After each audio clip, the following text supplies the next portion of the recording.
So hello everyone, welcome to seven study. और आज के इस वीडियो से हम स्टार्ट कर रहे हैं मैथ्स का कंप्लीट बैच जो कि क्लास 10th के लिए होने वाला है, जिसके अंदर चैप्टर कंप्लीशन किया जाएगा, साथ में प्रैक्टिस सेट्स भी आपको मिलेंगे और साथ में हम कोशिश करेंगे कि 10 से ऊपर कम से कम क्वेश्चन पेपर यहाँ पे सॉल्व कराए जाएं। इस पूरी सीरीज़ के अंदर हम बेसिक्स को बहुत ही अच्छे तरीके से कवर करेंगे। एनसीईआरटी कवर होगी पूरे विद एग्जाम्पल्स के साथ में, और एग्जाम्पलर के वो इंपॉर्टेंट क्वेश्चन जो कि आपको करने चाहिए, और साथ ही साथ सीबीएसई की पीवाई, क्योंकि उसके बिना तो काम अधूरा रह जाएगा। पहले बता दूं तो आपको कि ये बिल्कुल ही अपडेटेड कंटेंट है, यानी कि इसके अंदर ऐसा नहीं कि बहुत पुरानी पुरानी चीज़ें मिलेंगी आपको। जैसा भी पैटर्न अपडेट हुआ, पेपर थोड़ा मुश्किल आया क्या वो, उसके अकॉर्डिंग चीज़ें यहाँ पे अपडेट कर दी गई हैं। और हर एक लेक्चर का जो पीडीएफ है, पीडीएफ में क्लास नोट्स आपको अवेलेबल हो जाएंगे डिस्क्रिप्शन बॉक्स के अंदर, वहाँ से डाउनलोड करके इनको आप इजीली रिकॉल कर सकते हैं और अपने नोट्स को बना सकते हैं अच्छे से। तो स्टार्ट करते हैं पहले चैप्टर से, जो कि हमारा रियल नंबर है। रियल नंबर मतलब क्या होता है? रियल का मतलब होता है ऐसे नंबर जिनको कि नंबर लाइन पे दर्शाया जा सकता है। ऐसे जितने भी नंबर जिनको हम नंबर लाइन पे दिखा सकते हैं उन्हें हम रियल नंबर बोलते हैं। तो क्या कुछ ऐसे नंबर है जिन्हें नहीं दिखाया जा सकता? हाँ, ऐसे भी नंबर होते हैं जिनको कि इमेजिनरी नंबर बोला जाता है, उन्हें हम अपनी नंबर लाइन के ऊपर नहीं दर्शा सकते हैं। ठीक है, तो स्टार्ट करते हैं। पहले होता है देखो नेचुरल नंबर आपका। नेचुरल का मतलब क्या होता है? अगर मैं आपसे बोलता हूँ कि आप मुझे काउंटिंग सुनाइए, तो आप हमेशा 1 से सुनाते हैं, 1 2 3 4, आप कभी 0 से नहीं सुनाते। यानी कि एक नेचुरल तरीका है हमारा। यानी कि नंबर होता है 1 से स्टार्ट हमारा, 1 2 3 4, और ऐसे चलता जाएगा हमारा। होल नंबर मतलब क्या होता है? होल मतलब कि सारे नंबर होने चाहिए। होल का मतलब सभी को ले लो, यानी कि 0 को आपने छोड़ दिया तो 0 को भी ले लो। 0 1 2 3 4, इसमें भी सारे आपके पॉजिटिव होते हैं। फिर आता है आपका प्राइम नंबर। क्या होता है? अच्छा, इंटीजर्स क्या होता है? इंटीजर्स होते हैं जिसमें कि आपके नेगेटिव नंबर, साथ में जीरो, साथ में पॉजिटिव नंबर सारे इंक्लूडेड होते हैं, उसे हम इंटीजर बोलते हैं। उसके अलावा प्राइम नंबर क्या होता है? प्राइम नंबर ऐसे नंबर होते हैं जिनके केवल दो फैक्टर होते हैं।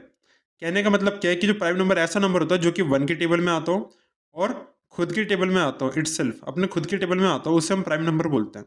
जैसे कि आप 1 को ले लो, 1 जो है 1 के टेबल में आता है और खुद 1 के ही टेबल में आता है, तो ये एक प्राइम नंबर नहीं होगा हमारा, क्योंकि मैंने बोला एग्जैक्टली दो ही फैक्टर्स आपको चाहिए होते हैं, और यहाँ पे दोनों सेम सेम है, तो इसको कंसिडर नहीं करेंगे। अगर दो की बात करें तो दो आपका 1 के टेबल में आता है और खुद 2 के टेबल में आता है, तो दो एक प्राइम नंबर है।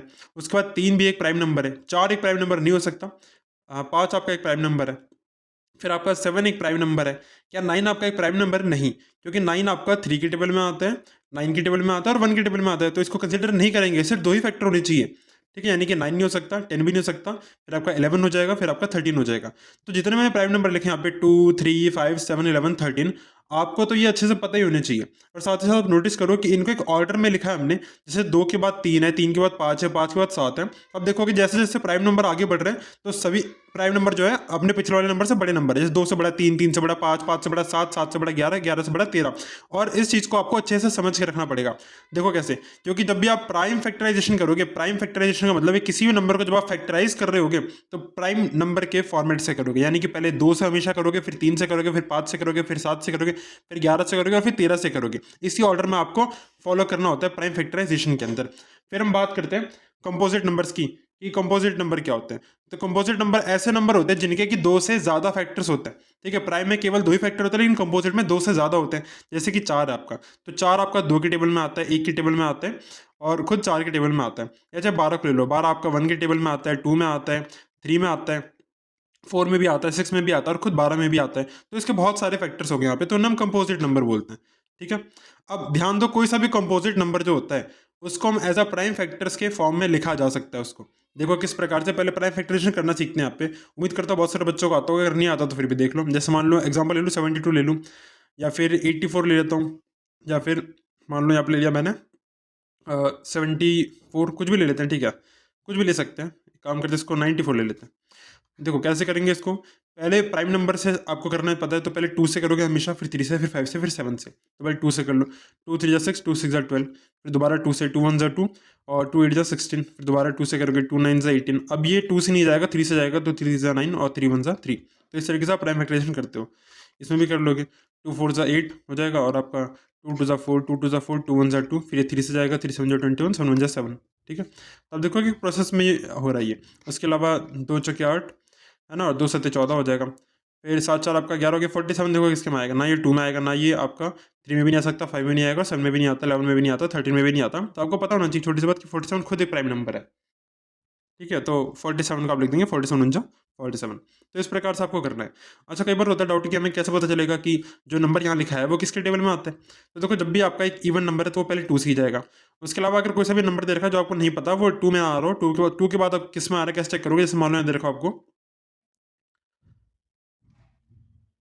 मान लो ये दे रखा है, ठीक है, तो आप इसको कैसे टेस्ट करेंगे। चलो 2 में तो आता ही होगा, नॉर्मल से 2 में आएगा, इवन नंबर है। बाई चांस अगर कोई इवन नंबर ना होता तो आप क्या करते हैं, उसके लिए डिजिट्स को सम करेंगे। डिजिट्स को सम करने पे जो नंबर आएगा वो देखेंगे 3 के टेबल में आता है, तो उस तरीके से कर सकते हैं, जिसे हम डिविजिबिलिटी रूल्स बोलते हैं। ठीक है, डिविजिबिलिटी रूल्स आपको छोटी क्लास के अंदर पढ़ाया जाता है। अगर नहीं आता तो कोई बात नहीं, मैं इसको आगे सीरीज में जरूर एक बार कवर कर लूंगा, जिससे कि इस पर भी आपका कमांड हो जाए। ठीक है, तो आगे बढ़ते हैं। और सबसे इंपॉर्टेंट थ्योरम जो है इस चैप्टर में पहली है वो हमारी थ्योरम 1.1, जो कि है फंडामेंटल थ्योरम ऑफ अरिथमेटिक। ये हमसे थ्योरम कहती क्या है कि कोई सा भी कंपोजिट नंबर जो होता है उसे हम जो है as a product of prime numbers के रूप में दर्शा सकते हैं। ठीक है, और फैक्टराइजेशन यूनिक होता है। यूनिक मतलब जो भी नंबर्स होंगे हमारे वो सारे यूनिक नंबर्स आते हैं, apart from the order in which the prime factor occurs. अब ये सब बेकार की बात हटा दो, क्या लिखा है क्या नहीं लिखा है वो इंपॉर्टेंट नहीं है आपके लिए। हम सीधा समझते हैं। जैसे यहाँ पे मान लो एक एग्जांपल ले लिया, कंपोजिट नंबर है, ठीक है, अपना 32760 एक कंपोजिट नंबर है। अब इसको हम प्राइम फैक्टराइज करते हैं एक बार, ठीक है, और आपको समझ में आएगा कि हम कहना क्या चाह रहे हैं। मान लो कंपोजिट नंबर एक्स है, देखो यहाँ बोला गया है कंपोजिट नंबर एक्स है, तो एक्स नंबर जो था हमने उसको हमने क्या लिया, 32760 लिया।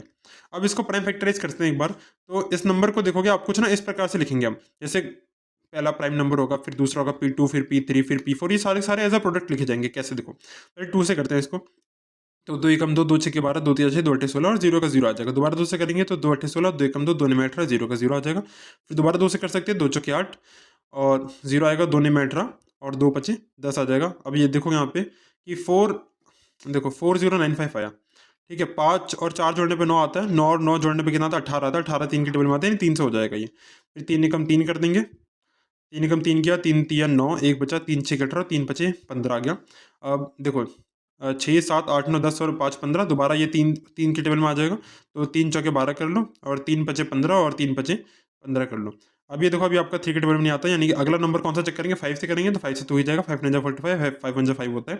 अब 91 आपका, फिर आगे देखोगे 7 के टेबल में आता है, 7 1 7 और 7 3 आपका 21 हो जाएगा। अब 13 खुद आपका एक प्राइम नंबर है, तो 13 1 13 हो जाएगा। तो इस प्रकार से लिख सकते हैं इसको। अब देखो इन सभी नंबर्स को मल्टीप्लाई करोगे तो आपका 32760 आएगा। यानी मैं लिख सकता हूँ 2 into 2 into 2 into 3 into 3 into 5 into 7 into 13 लिख सकता हूँ। अब इसको मैं जो कंडेंस करके लिख सकता हूँ कि 2 हमारा 3 बार रिपीट हो रहा है, 2 की पावर 3 इंटू में 3 की पावर 2 इंटू में 5 इंटू में 7 इंटू में 13 लिख सकता हूँ। अब ये हमसे फंडामेंटल थ्योरम ऑफ अरिथमेटिक कहती है कि जितने नंबर हमने लिखे हैं, अब ये देखो मान लो और भी आगे नंबर होते हैं, बाई चांस अगर होते हैं, यानी मैं कह सकता हूँ कि एक n नंबर तक जाता, यानी कि मैं जैसे ये P1 हो गया, या आपका P2, ये P3, P4, P5 ऐसे करते करते क्या मैं कह सकता हूँ लास्ट में एक Pn नंबर आएगा, यानी nth टर्म तक जा सकता है। लास्ट टर्म कुछ भी हो सकती है, मैं नहीं जानता उसके बारे में। ठीक है, और मैं क्या देखता हूँ यहाँ पे कि हर एक जो नंबर है पिछले वाले से बड़ा है। जैसे कि P2 हमारा P1 से बड़ा आएगा, उसी तरह P3 हमारा P4 से बड़ा आएगा। समझ में आ रहा है, बड़ा भी हो सकता है, बराबर भी हो सकता है। तो जब भी आपका देखो इस तरह से सिंबल लगाते नीचे, इसका मतलब इक्वल टू भी होता है। ठीक है, जैसे कि यहाँ पे 2 2 2 रिपीट हो, फिर आपका 3 3 आ गया, फिर आपका 5, फिर 7 और 13, इस प्रकार से इंक्रीज करता रहेगा। या तो वो नंबर बराबर रिपीट हो सकता है, जैसे कि 2 हमारे यहाँ पे 3 बार रिपीट हुआ, फिर 3 हमारा 2 बार रिपीट हुआ, फिर बढ़ता गया 5 7 13, इस प्रकार से। तो इसे हम फंडामेंटल थ्योरम ऑफ अरिथमेटिक कहते हैं। बहुत ही बेसिक सी बात है ये। नेक्स्ट हम आगे बढ़ते हैं और समझते हैं फैक्टर ट्री क्या होता है। फैक्टर ट्री का मतलब होता है यही जो हम नंबर हमने लिखा जिसका प्राइम फैक्टराइजेशन किया उसको हम किस तरीके से दिखा सकते हैं। देखो अब देखो इस 2 को इससे मल्टीप्लाई करोगे तो 32760 आएगा। इस 2 को फिर 8190 से मल्टीप्लाई करोगे तो 6380 आएगा। समझ में आ रहा है। देखो मैं क्या कहना चाह रहा हूँ यहाँ पे, इसका कलर चेंज कर लेता हूँ मार्कर का। ओके, तो देखो जब आप इस 2 को इससे मल्टीप्लाई करोगे तो आपका 32760 आएगा। 2 को 8190 से मल्टीप्लाई करोगे तो 1680 आएगा। 2 को इस 4095 से मल्टीप्लाई करोगे तो 8190 आएगा। 3 को इससे मल्टीप्लाई करोगे तो 4095, ऐसे मल्टीप्लाई करोगे फिर ये आएगा। ठीक है, समझ में आ रहा है। और उसी तरीके से जैसे मान लो कि सबसे इजी एग्जाम्पल लेते हैं, इस 91 को देख लो। अगर 91 को 7 से डिवाइड करोगे तो 13 आ जाएगा।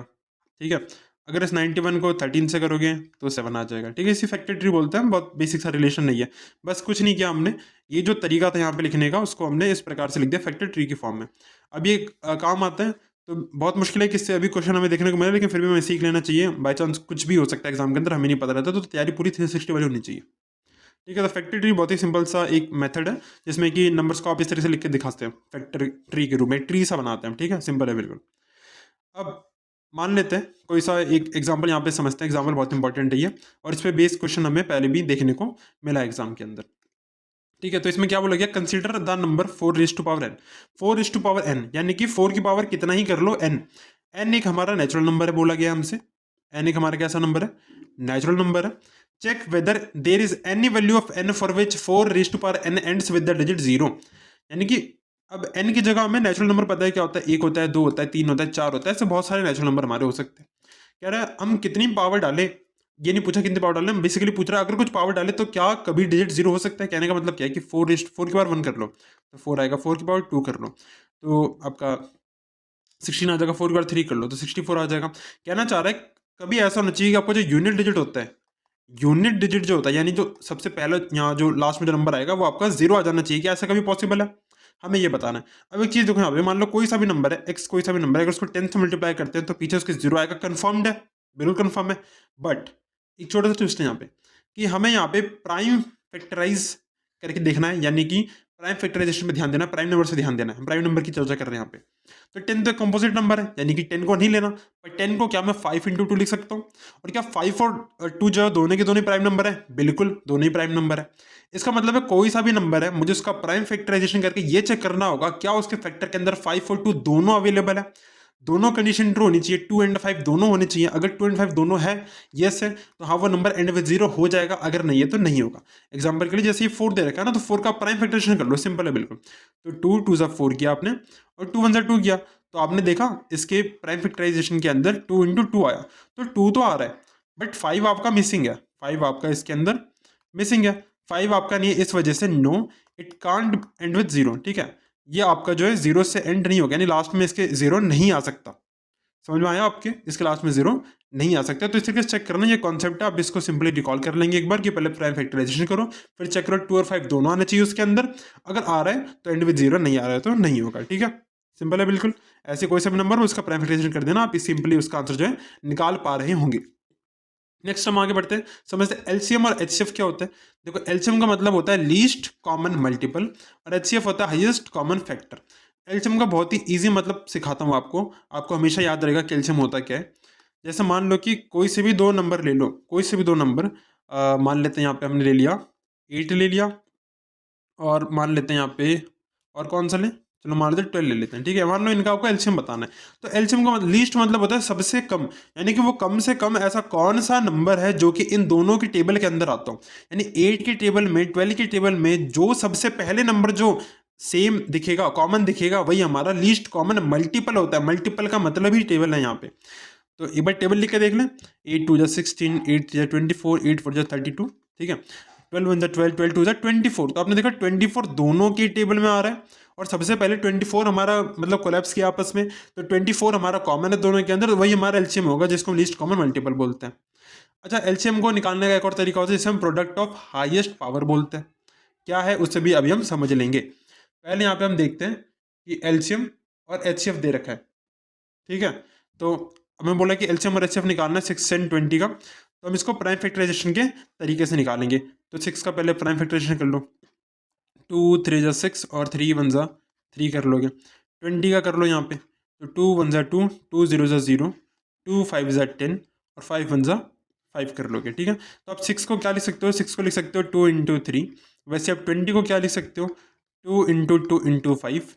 तो क्या मैं इसको आगे यहाँ लिख लूँ अगर 2 इंटू 3, और क्या मैं इसको लिख सकता हूँ 2 raise to power square into मैं 5 लिख सकता हूँ। अब देखो यहाँ क्या बोला, प्रोडक्ट ऑफ हाईएस्ट पावर, यानी सबसे बड़ी पावर का जो प्रोडक्ट होता है वो एलसीएम कहलाता है, सबसे बड़ी पावर का प्रोडक्ट। तो यहाँ पे देखो 2 यहाँ पे भी है, 2 यहाँ पे भी है, हाईएस्ट पावर किसके अंदर है, 2 की पावर 2 हाईएस्ट है, 2 की पावर 2 ले लो। अब एलसीएम के अंदर क्या होता है, जो पावर जो नंबर आपके बच गए, जो नंबर आपके बच गए आप उनको भी साथ में कंसिडर करेंगे, यानी 3 और 5 दोनों आपके बच चुके हैं, तो 3 को भी लिख लो और 5 को भी लिख लो ध्यान से। ठीक है, तो 2 2 ज़ा 4 हो जाएगा आपका, 4 3 12, 12 5 आपका 60, यानी कि 60 हो जाएगा क्या, एलसीएम हो जाएगा। एचसीएफ के लिए क्या बोला, product of lowest power, lowest power को देखना है। तो 2 रेज टू पावर 2 का स्क्वायर दे रखा है, 2 दे रखा है, छोटी पावर कौन सी है इसके अंदर, 2 है, यानी कि 2 को लिख लो। अब यहाँ पे ध्यान देना है कि यहाँ पे आपको अब जो बचे रह गया ना 3 और 5, उससे आपको कोई मतलब नहीं है। ठीक है, आपको उनसे कोई मतलब नहीं है, आप उनको ऐसे छोड़ देंगे और एचसीएफ यहाँ पे आपका 2 हो जाएगा। ठीक है, सिंपल है बिल्कुल। इस प्रोसेस को आपको याद रखना है, आप बाकी नंबर्स का भी निकाल के प्रैक्टिस कर सकते हैं। जैसे मान लीजिए 8 और 12 का है तो आप इसका एक बार करके देख सकते हैं, प्राइम फैक्टराइजेशन के मेथड से लिखिए और product of highest power product of lowest power के अकॉर्डिंग इसका आंसर जज कीजिए। बाकी टेबल वगैरह फास्ट है तो आपको पता ही 6 and 20 का एलसीएम आपका 60 आएगा, बट वही एग्जाम में आपको प्रोसेस करके दिखाना पड़ा तो आपको प्रोसेस आना ही चाहिए। नेक्स्ट हम बात करते हैं कि एलसीएम और एचसीएफ के बीच में एक रिलेशन होता है जो कि बहुत इंपॉर्टेंट रिलेशन है, रिलेशन हमें पता होना चाहिए। रिलेशन हमसे ये कहता है कोई से भी दो नंबर दे रखे हैं हमें ए और बी, ठीक है, तो इन दो नंबर्स का जब हम एलसीएम निकालेंगे और इन दो नंबर्स का जब हम एचसीएफ निकालेंगे और उन दोनों को जब मल्टीप्लाई करेंगे आपस में तो वो इक्वल टू आएगा इन दोनों नंबर के प्रोडक्ट के। समझ में आया आपको? जैसे दो नंबर दे रखे हैं कोई से भी, अगर मैं इस चीज़ को इसी के ऊपर एप्लीकेबल करके दिखाऊँ, यहाँ पे देखो, यहाँ पे क्या नंबर दे रखा था, 6 और 20 दे रखा था, तो 6 को ले लो और 20 को ले लो। मैंने क्या बोला, इन दोनों का प्रोडक्ट करो तो 120 आएगा इक्वल टू में एलसीएम इंटू एचसीएफ, इनका जो एलसीएम आया और इनका जो एचसीएफ आया उनको मल्टीप्लाई करो। इनका एलसीएम कितना आया, 60 आया, एचएफ कितना आया, 2 आया, तो देखो 120 इक्वल टू 120 आ गया। बिल्कुल सही बात है, और ये चीज़ हम इस फॉर्मूले के थ्रू दर्शा रहे हैं, इस रिलेशन के थ्रू। अब यहाँ पे इसी के ऊपर एक बेसिक क्वेश्चन करते हैं, जिसमें कह रहा है कि एचसीएफ आपको गिवन है 9 और आपको एलसीएम निकालना है, ठीक है। तो फॉर्मूले के अकॉर्डिंग निकाल लेंगे, एलसीएम हमें निकालना है इन दोनों नंबर्स का, 306 का और 657 का, इक्वल इंटू में एचसीएफ की वैल्यू क्या दे रखी है, आपका एचसीएफ की वैल्यू 9 दे रखी है, और प्रोडक्ट करना है नंबर का, यानी कि 306 इंटू में 657 कर देंगे। तो क्या मैं सिर्फ ए और बी लिख लेता हूँ क्योंकि बहुत बड़ा हो जाएगा बार बार लिखना उसको, तो 306 इंटू में 657 अपॉन में 9 कर लेते हैं, ठीक है। तो ये 9 से कट जाएगा, देखोगे 9 3 जा आपका 27 होता है, 3 बचेगा, 9 4 जा 36, 34 इंटू 657 करना है आपको, 34 इंटू 657 कर लो, 4 7 28, 2 बचेगा, 4 5 जा 20, 2 22, 4 6 24, 26 इंटू में 3 7 21, 3 5 15, 2 17, 3 6 18 19, तो 8 3 7 6 आपका 13 हो जाएगा, 9 10 11 1 12 और 2 2 2 338 आ जाएगा आपका, ठीक है। तो इस प्रकार से आप इसका एलसीएम निकाल सकते थे फॉर्मूला रीड करके, इस पर आपका एमसीक्यू देखने को मिल सकता है। तो यहाँ पे एक और क्वेश्चन करते हैं जिसमें कह रहा है कि आपको एचसीएफ और एलसीएम निकालना है इसका 6 का, 72 का और 120 का यूजिंग प्राइम फैक्टराइजेशन। तो कर लेते हैं प्राइम फैक्टराइजेशन फटाफट से, 72 का और यहाँ पे 120 का कर लेते हैं। तो 2 3 जा 6 हो जाएगा, 3 1 जा 3 हो जाएगा, 2 3 जा 6, 2 6 जा 12, 2 1 जा 2, 2 8 जा 6, 2 8 जा 16 और 2 9 जा आपका 18 होता है, देन 3 3 जा 9 और 3 1 जा 3 हो गया, ठीक है। उसके बाद 2 6 जा 12, 0 का 0, 2 3 जा 6, 0 का 0, 2 1 जा 2, 2 5 जा 10, फिर 3 5 जा 15 कर लोगे, 5 1 जा 5 कर लोगे। तो लिख लो फटाफट से, 6 का आता है 2 इंटू 3 और 72 का आता है आपका 2 इंटू 2 इंटू 2 इंटू 3 इंटू 3 और आपका 120 का आता है 2 इंटू 2 इंटू 2 इंटू 3 इंटू 5। इसको मैं कंडेंस फॉर्म में लिख लेता हूँ। तो कंडेंस फॉर्म में क्या हो जाएगा, 2 इंटू 3 आप पहली बार में भी लिख सकते थे, बस वो समझाने के लिए मैंने नहीं लिखा पहली बार में। तो 2⁻³ इंटू में 3 का स्क्वायर लिख सकते हो, और इसे आप लिख देंगे 2 का क्यूब इंटू में 3 इंटू 5 लिख देंगे। एलसीएम के लिए क्या करना है आपको, एलसीएम के लिए आपको हाईएस्ट पावर देखनी है। तो यहाँ भी 2 है, यहाँ भी 2 है, यहाँ भी 2 है, हाईएस्ट पावर कितनी है, 2⁻³ है, तो 2⁻³ कंसिडर कर लो। उसके अलावा देख लो यहाँ पे 3 है, 3 है, 3 है, 3 की हाईएस्ट पावर कौन सी है, 3⁻² इंटू में 5 एक नंबर बच गया हमारा, तो 5 को भी लिख लेंगे साथ में, ठीक है। तो 2 का क्यूब कर दोगे 8, 3 का स्क्वायर कर दोगे 9 और 5 का 5 आ जाएगा आपका, ठीक है। 8 5 40 और आपका 360 आ जाएगा इसका एलसीएम। अगर बात करें आपके एचसीएफ की, तो एचसीएफ में क्या करते हैं, प्रोडक्ट ऑफ लोवेस्ट पावर देखते हैं। 2 की लोवेस्ट पावर कितनी है, 2 है, 3 की लोवेस्ट पावर कितनी है, 3 है, तो 2 3 जा 6 इसका एचसीएफ हो जाएगा। मैं कहता हूँ इसके बाद आप प्रूफ करके भी देख सकते हो कि एचसीएफ आपका 6 आया, एलसीएम आपका 360 आया।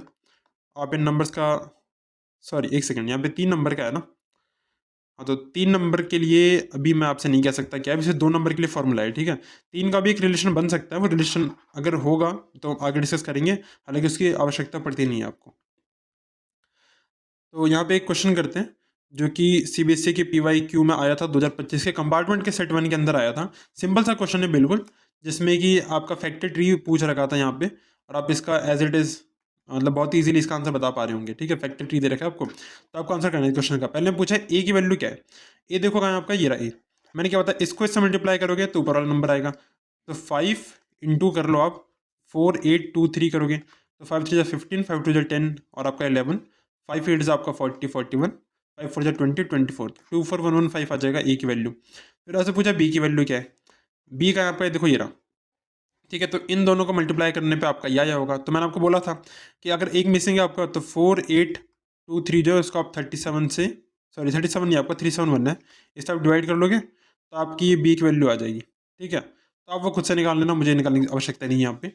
उसका बाद दे रखा है आपका सी की वैल्यू क्या है, तो इसको इससे मल्टीप्लाई करोगे तो ये आ जाएगा, या मैं ये भी कह सकता हूँ कि 371 को आप 7 से डिवाइड कर दोगे तो आपकी सी की वैल्यू निकल के आ जाएगी। सिंपल है बिल्कुल, यहाँ पे एक मिसिंग होता है तो इस तरीके से निकाल सकते हैं, है ना। तो कर भी लोगे यार, 7×5 = 35, आपको 2 बचेगा, 7×3 = 21। ठीक है, फिर आपका पूछा है प्राइम फैक्टराइजेशन करना है 24115 का।